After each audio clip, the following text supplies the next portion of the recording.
Очень неплохая печь-камин от компании МК Сибирь 15. Я уже делал обзор на 12-ю. Печка отличается от нее несколько более простой конструкцией.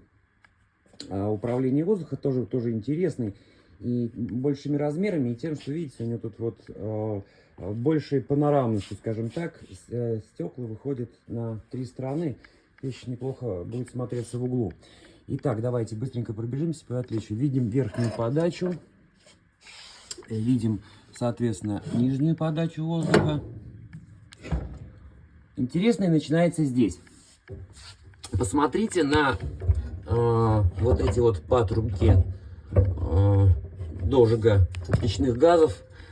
Судя по тому, что трубки находятся в пламени, и в пламени находятся и вот непосредственно подающие форсунки, можно говорить о том, что дожиг здесь будет действительно работать.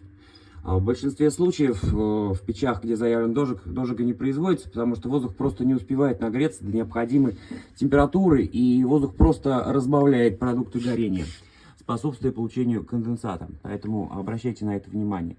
Соответственно, очень красиво и интересно сделан отсекатель, хотя не технологично, ничего здесь нет, но тем не менее хорошо сделана футировка. И моя любимая арочка под дрова, которая позволяет просушивать дрова и делать так, чтобы они не путались под ногами. Выход дымохода у нее только верхний.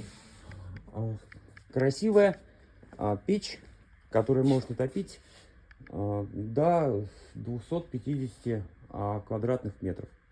Ну а если вы видите это видео у нас на YouTube канале, советую подписаться на нашу группу ВКонтакте, ссылочка, которая под этим видео. Всего вам доброго.